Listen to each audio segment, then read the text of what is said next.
mengemas padi di sawah, di sabit petani di awal pagi. Ilmu diukur sepadan di penah, bumi di peta kemajuan tinggi. Pernah tak korang ternampak abang-abang di tepi jalan sambil memegang tripod dengan teropong berkuasa tinggi, jaket bercahaya? Apa yang diorang buat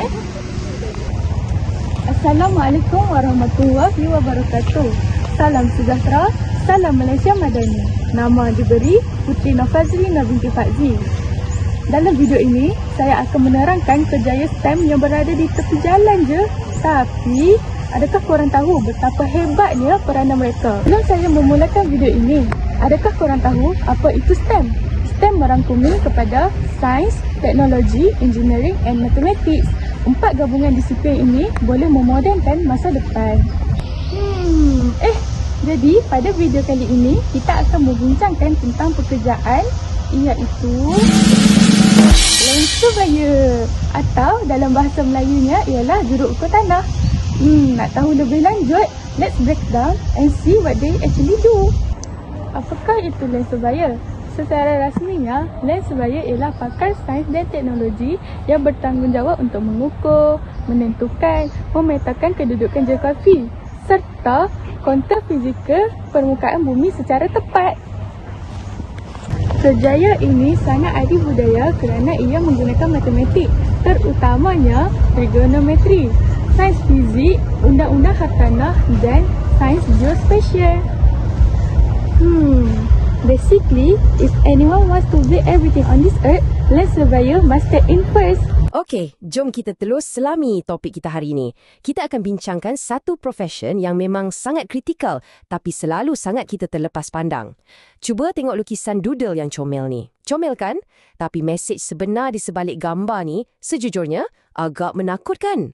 Cuba anda bayangkan sejenak, apa akan jadi dalam satu situasi hipotetikal yang penuh bencana ni, di mana dunia kita dibangunkan tanpa kepakaran seorang juru ukur tanah.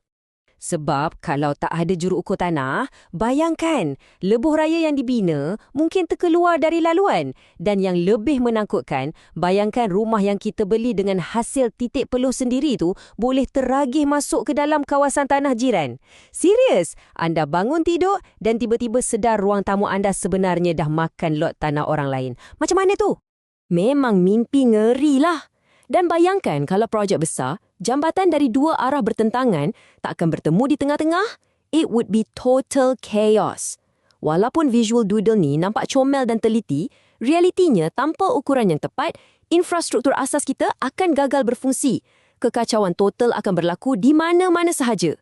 Bila sebut tentang ukur tanah, korang mesti terfikir, korang mesti guna pita ukur kain tu kan? Tu zaman purba je tu. Land surveyor moden ialah kerjaya yang sangat gah dan syarat dengan teknologi yang tinggi.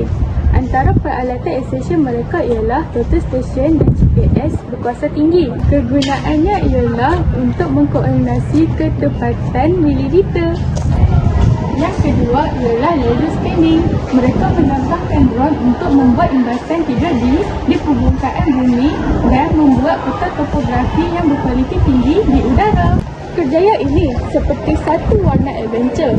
Hari ini, kemungkinan mereka telah mendaki gunung untuk mengukur tapak pemancaran. Esok pula, kemungkinan mereka telah merendahi hutan yang tebal untuk mencari batu purba. Lusanya pula, kemungkinan mereka telah berada di tingkat pencakar langit untuk memastikan bangunan stabil. Persoalannya, bagaimanakah pekerjaan realistik ini amat bernilai untuk negara kita? Kerana tanpa pemetaan dan ukuran oleh seorang land surveyor, jambatan tidak boleh dibina, hak milik tanah dan geran pun tidak boleh dikeluarkan. Pembangunan infrastruktur pun tak boleh dibina juga. Mereka ni ibarat wira di belakang takbir bagi pembinaan warna ini. Kain suntik eminah Melayu, indah diikat di pinggang raja, sepadan diukur, tepat dan layu, tegaklah fasiliti pengantin bangsa. Sekian daripada saya, Putri Nafazrina binti Fazli, measure accurately, build the future, and thank you very much.